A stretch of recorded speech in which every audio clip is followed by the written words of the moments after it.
ఏమాయరాబాయ్ నువ్వు Congress party BRS party అంటే ఎమ్మెల్యేలు స్పీకర్ గారికేమో మేము బీఆర్ఎస్ పార్టీ అని ఉత్తరం రాస్తున్నారు, బయటనేమో కాంగ్రెస్ కండువాలు వేసుకొని తిరుగుతున్నారు. ఇక స్పీకర్ గారేమో కళ్ళుండి చూడలేని ధృతరాష్ట్రుడు అయిపోయింది పాపం. ఆయన కనబడతలేదంట. గాంధీ కాంగ్రెస్లో తిరిగేది మీ అందరికీ తెలుసు గల్లీలలో అని స్పీకర్కు తెలుస్తలేదంట. గాంధీ మంచోడు, చాలా మంచోడు, ఆయన బీఆర్ఎస్ పార్టీలోనే ఉన్నాను అన్నాడు. మరి బీఆర్ఎస్ పార్టీలు ఉంటే ఇలా బీఆర్ఎస్ పార్టీలో అనిల్ రెడ్డి చేరుతుంటే మరి గాంధీ ఏడి ఉండాలి కదా, ఇక్కడ లోకల్ ఎమ్మెల్యే అంటాడు. నిజంగా మన పార్టీలు ఉంటే ఇక్కడ ఉండాలి కదా. ఇక ఎట్లుందంటే ఇలా పరిస్థితి. ఇప్పుడు మనుషులలో 2 రకాలు ఉంటారు, అయితే లేడీస్ ఆడోళ్ళు లేదా మొగోళ్ళు. మరి ఇప్పుడు మీ ఎమ్మెల్యే ఆడనా మొగనా మాకైతే అర్థమవుతలేదు. ఏమిటిది ఆయన, ఏ పార్టీ, కాంగ్రెసా బీఆర్ఎసా చెప్పుకొని గంత భయమైంది. ఏమవుతుంది, ఎక్కువ పదవి పోతుంది, పోతే ఎలక్షన్ కోదాంపా. మరి నువ్వు ఇంతపాటు సిపాయి అయితే నీ ఇచ్చా నువ్వే నీ సొంత ఫేస్ వాల్యూ మీద గెలిచుంటే రా శేర్లింగంపల్లికి రా చూసుకుందాం. మళ్ళా వచ్చి రాజీనామా పెట్టి నిలబడి ఎలక్షన్లో తెలుస్తుంది శేర్లింగంపల్లి జనం కేసీఆర్ దిక్కున్నారా నీ దిక్కున్నారని చెప్తాంపా. ఈ చేతగానోళ్ళు 10 మంది సిగ్గులేనోళ్ళు మీరు గెలిపిస్తే అందులో పోయి జొర్రిను. పోనీ సొరితే అందులో జొరినామని చెప్పొచ్చు కదా. భయం అవుతుంది, ఎందుకంటే చెప్తే పదవి పోతుంది. సిగ్గు లేకుండా మరి ఆ పదవి విడిచిపెట్టకుండా ఇవాళ దిక్కుమాలిన రాజకీయం చేసి ఆఖరికి ఫంక్షన్ హాల్ కిరాయికి తీసుకొని అక్కడికి వస్తాం ఆల్విన్ కాలనీ కంటే నీకెందుకు భయం అవుతుంది? ప్రజాస్వామ్యంలో ఎవరు చెప్పేది వాళ్ళు చెప్తారు, ఆఖరికి ప్రజలు నిర్ణయం తీసుకుంటారు ఎవరు కరెక్టు ఎవరు తప్పు అని. అందుకే నేను మిమ్మల్ని కోరేది, మీ తమ్ముడు అనిల్ రెడ్డి, సతీష్ రావు ఆల్విన్ కాలనీలో బ్రహ్మాండంగా కలిసి పనిచేయాలని చెప్పి నేను కోరుతున్నా. రేపు 24 డివిజన్లు అయినాయి శేర్లింగంపల్లిలో, 24 డివిజన్లు, 24కి 24 ఒక్కటి పళ్ళు పోకుండా గెలిపించే బాధ్యత మీరు తీసుకోండి. కరెక్ట్ మనుషులకు టికెట్ ఇచ్చే బాధ్యత పార్టీగా మేము తీసుకుంటాం. జిల్లా ప్రెసిడెంట్ గారిని, కుకట్పల్లి ఎమ్మెల్యే గారిని నేను కోరుతున్నా, దయచేసి శేర్లింగంపల్లి నియోజకవర్గంలో ఎమ్మెల్యే లేడు అనే ఇబ్బంది లేకుండా సమన్వయం చేయాలని చెప్పి నేను కోరుతా ఉన్నా. దయచేసి మీరు రాబోయే రోజుల్లో కూడా ఇదే ఐకమత్యాన్ని ప్రదర్శించి చక్కగా ముందుకు పోదాం. ఇప్పుడు అసెంబ్లీ సమావేశాలు వస్తున్నాయి 4 రోజులలో. తప్పకుండా శేర్లింగంపల్లికి సంబంధించిన సమస్యలు ఏమైనా ఉంటే మీరు మాకు చెప్పండి.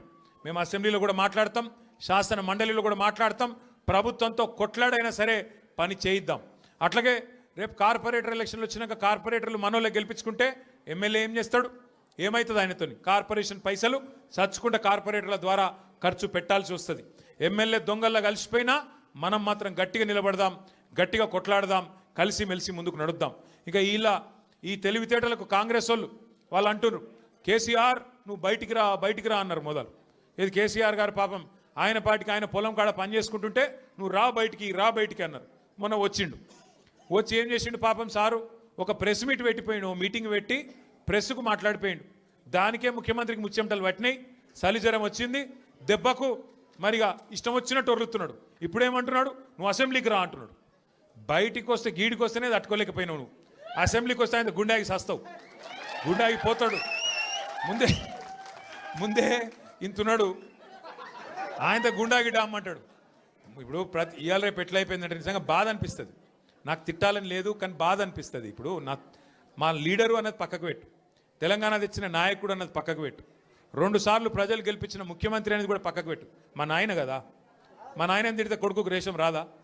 ఇక్కడ దాకుంది కోపం, ఇక్కడ దాకుంది. దొరికితే ఎడమకాలు చెప్పు తీసుకొట్టాలని ఉంది. కానీ ఏం చేయాలి, ప్రజాస్వామ్యం. ఎక్కతక్క మాట్లాడితే మళ్ళీ ఏమంటారు, అగో వీనికి అహంకారం ఉంది రాబోయ్ అంటారు. అహంకారం నాదా అయినదా? నేను గుంటూరులో చదువుకున్నా అంటాడు. అరే నేను గుంటూరులో చదువుకుంటే నీకేం వచ్చింది రాబోయ్, నాకు అర్థం కాదు. అప్పుడు ఆంధ్రప్రదేశ్ కలిసి ఉండే, నేను గుంటూరులో చదువుకున్నా, మళ్ళీ హైదరాబాద్లో చదువుకున్నా, పూనాలో చదువుకున్నా, అమెరికాలో చదువుకున్నా, నేను ప్రపంచం అంతా చదువుకున్నా. నీ లెక్క చదువు సందే లేకుండా తిరగలేదు. మీ అమ్మాయి నీకు చక్కగా తోవ చూపెట్టలేదు, నేనేం చేయాలి? దానికి నీ ఏడిపోయింది నా మీద. అగో వీనికి ఇంగ్లీష్ వస్తుంది అంటాడు. అరే నాకు వస్తే నీకేం నొప్పిరా నాయన, నేర్చుకో. నేను హిందీ నేర్చుకున్నా, ఉర్దూ నేర్చుకున్నా, రేపు అవసరమైతే గోర్మాటి భాష నేర్చుకుంటా. నువ్వు నేర్చుకో, నేను ఎవడ నాపిండా, నిన్ను వద్దన్నాడు ఎవడన్నా, నువ్వు కూడా నేర్చుకో. దానికి కూడా ఏడిపోయి నా మీద, నేనేం చేసిన? ఇంకొక అంటే నాకు ఎక్కడ గమ్మత్ అనిపిస్తుంది అంటే, నేను ఆంధ్రాకి పోయి ఇంటర్మీడియట్ చదువుకుంటే తప్పట, కానీ ఆయన ఆంధ్రాకి వెళ్ళి అల్లుడిని మాత్రం తెచ్చుకోవచ్చట. ఈ అమ్మ ఇది ఎక్కడ కథరా పోయి. అందుకే ఇక ఆయన పేరు ఏం పెట్టినట్టుగా నేను ఇట్లా లాభం లేదని చెప్పి మనోని పేరుగా అల్లుడు భీమవరం కదా, అందుకే ఈయన చిట్టినాయుడు పేరు కూడా భీమవరం బుల్లోడు అని పెడితే అయిపోతుంది. ఓకే వెలుగు భీమవరం బుల్లోడు మనకు నీతులు చెప్తున్నాడు. అరే ఆంధ్ర అంటే మరి ఆంధ్ర వాళ్ళ ఓట్లు కావాలి, ఆంధ్ర వాళ్ళ చుట్టూ తిరగాలి, కానీ మళ్ళీ ఆంధ్రాని మాత్రం నేను పోయి చదువుకుంటే నీకు నచ్చినది. నీకేం బాధ అవుతుంది నాకు అర్థం కాదు. ఇంకొక మాట నాకు అర్థమే కాదు. ఇప్పుడు ఇక్కడ ఉన్నారు మీరు, ఇంతమంది ఉన్నారు, చాలామంది పిల్లలు మన హైదరాబాద్కి వెళ్ళి మన తెలుగు రాష్ట్రాలకు వెళ్ళి చాలామంది చదువు కోసమో ఉద్యోగం కోసమో వేరే దేశాలకు పోతారు.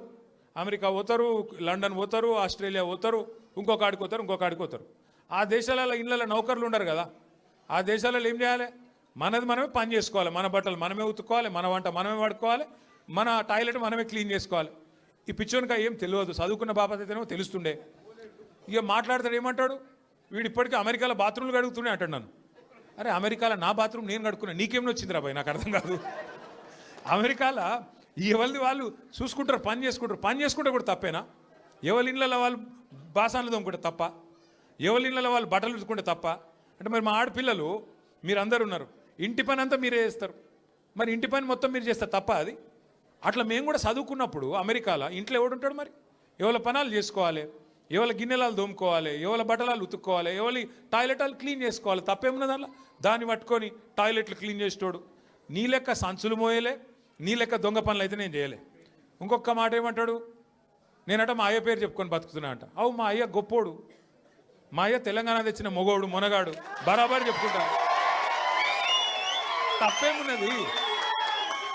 మా అయ్య పేరు నేను కాబట్టి ఎవడు చెప్పుకుంటాడు, నాకు అర్థం కాదు. మా అయ్య మొగోడు మొనగాడు తెలంగాణ తెచ్చినోడు బరాబర్ చెప్తా.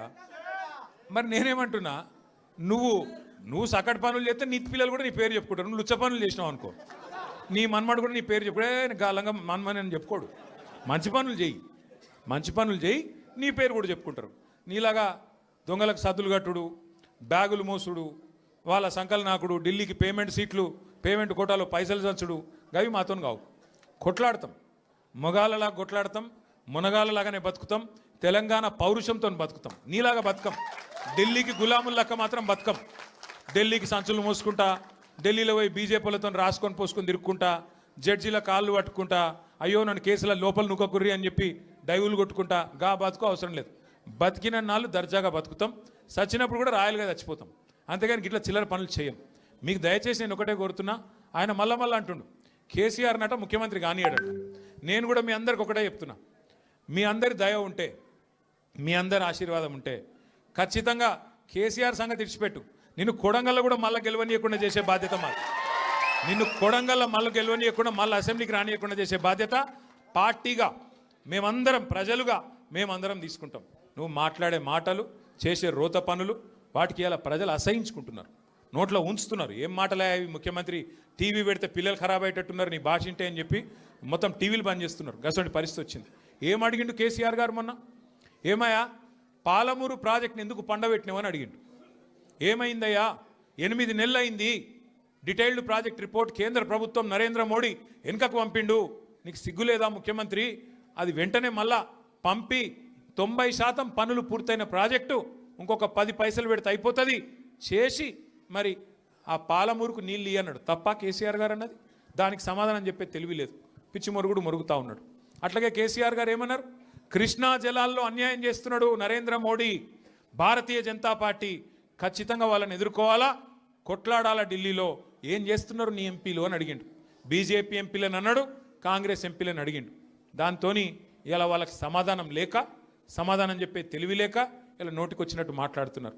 ఇంకొక మాట ఏమన్నాడు కేసీఆర్ గారు, ప్రజలను నువ్వు మోసం చేసినావు, 6 గ్యారంటీలు అన్నావు, నెలకు 4,000 పెన్షన్ అన్నావు, తులం బంగారం అన్నావు, ఆడపిల్లలకు నెలకు 2,500 ఇస్తా అన్నావు, అన్ని 100 రోజుల్లో ఇస్తా అన్నావు, ఎప్పుడు ఇస్తావు? 2 ఏళ్ళు అయింది కదా అన్నాడు.